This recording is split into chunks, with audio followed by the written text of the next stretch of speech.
Welcome to Anthropology Analytica. I am Dr. Arjun Bopanna, Faculty Anthropology at InsightsIAS. So in this particular video, let's try to answer this particular question. Explain the various forms of exchange system with examples. So we need to give a typology of the various types of exchange system that is seen across society, giving examples. See, once the goods and services are produced, they must be distributed, among the members of the society. So there are three ways in which these goods are distributed. That is reciprocity, redistribution, and market exchange. Reciprocity is direct exchange of goods and services between members of the society. Redistribution is when the goods and services flow to a central authority. Please remember, goods and services. For example, among the Incan society, the labor is provided as a tribute to the chief. So, therefore, redistribution is the flow of goods and services to a central authority and then return in different form. And market exchange is buying and selling through price mechanism. So these are the three types of exchanges that are seen in different societies, and the variations are there. Like, for example, market exchange, it can be based on barter system, or it can be like what we see in modern system that involves money as an intermediary. That is indirect form of exchange. Anyways, now let's try to get back to our question. Explain the various form. So over here, about 20 to 30 words, about 2 to 3 sentences has to be dedicated to the introduction to explaining the theoretical perspective of exchange system. If you do not know that, at least some aspect of economic anthropology or how primitive economy works, or work of anthropologists like Polanyi, and how they try to explain the different types of exchanges. So before we start, let me just give you a theoretical perspective of anthropological work done by Polanyi and the group of scholars who try to distinguish between two kinds of process that were involved in exchange among the simple communities.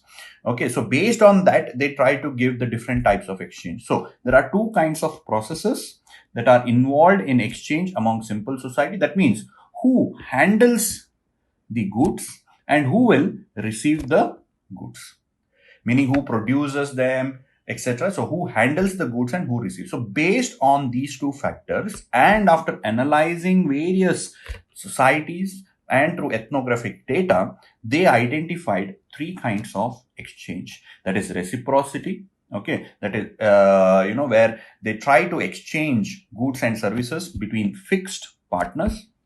Then redistributive, where the goods and services go to a central actor and from there it moves towards peripheral actors, that is the public. Or it can be random market sequence, where with unknown people you may be exchanging goods and services. So based on goods handling and goods. So this can be a very good introduction to this particular question. In later work, Salin, however, reduced these three kinds into reciprocity, and pooling and redistribution has been put under one single heading. So these are some theoretical perspective which can be used to start your answer. Now, getting back to our question. So in the first paragraph, briefly introduce such work on economic anthropology or some features of primitive economy, and then you give a heading of types of exchanges. So types of exchanges can be classified into reciprocity, redistribution, and market exchange. Give subheadings. All right, and after that you explain what is reciprocity, what are the different types of reciprocity, draw diagrams for the same, give examples or case studies. That is very important. So there are several case studies with respect to this. You add them to strengthen your argument, and varieties in reciprocity like ceremonial exchange should be added. Then in market exchange also give types, silent barter or open exchange, market exchange, tribal market, some examples and some basic explanation is required for that. And in the conclusion, you need to add what changes is happening in this exchange system as a result of monetized economy, as a result of globalization. Is that okay? So this is the framework of this particular question. So introduction with theoretical perspective. Now let's just quickly run through some of the topics that, some of the content that you might have to add. So as I told you, the modes of exchange: reciprocity, redistribution, and market exchange. So you'll next give the heading of reciprocity. So then you will explain or define what is reciprocity. So basically it is direct exchange. That word has to be there. Underline this word, highlight it. So direct exchange of goods and service between units of the same kind. Okay, in terms of kinship or in terms of economic aspect, they are of same kind. So giving and taking without the use of money. See, these are all keywords. You can write it in your own words, but these keywords has to be there. So based on the time and the value of return or exchange of these goods and services, we can have general, balanced, and negative. I'm sure you all have content for this. You please go through them and try to make sure that you write these things. So generalized is basically where there is no profit motive, where there is no profit motive. In case of balanced, again, profit is not the only factor, but it is short term, where parties freely exchange goods and services. It includes gift exchange, commodity exchange, etc. Then in negative, each party tries to get the best out of the deal. Like for example, the Navajo Red Indians, or theft among the Nuers, Dinka, and others. Navajo Red Indians quote very high price for their goods or cattle. So this is an example of negative. So they want to make more profit. It also includes extreme form like theft and seizures. Then we have one of the variety of redistribution, which is called, reciprocity, which is called as ceremonial exchange. So here, non-utilitarian goods are exchanged. So that is what is ceremonial exchange, where non-utilitarian goods, ceremonial value, and the main objective is it plays an important role in the integration of the society. So that also has to be mentioned in your answer. So it is all associated with set of rituals and values, and mainly dominates the ritual aspects of the society. A very important example that you will be giving here is Kula exchange, studied by Malinowski in his book Argonauts of Western Pacific. And then we have redistribution. So a society like state, chiefdom, etc., where we have redistribution. Okay, so in this particular, when you're writing this, you'll also have to draw a diagram, something like this.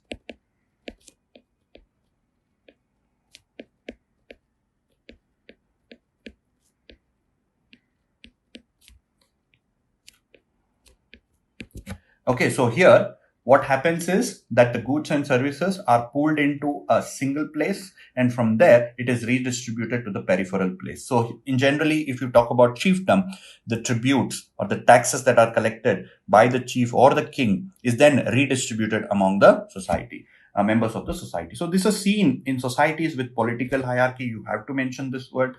It could be voluntary or involuntary tributes seen in chiefdom, or involuntary taxation seen in modern society. So some examples over here, you see, you give these examples to strengthen your arguments. Like Trobriand Islanders, the tribal chief collects tributes. Similarly, Savai, New Guinea, the chief is called as Muni and he receives labor from commoners. Similarly, even in Inca, they receive labor.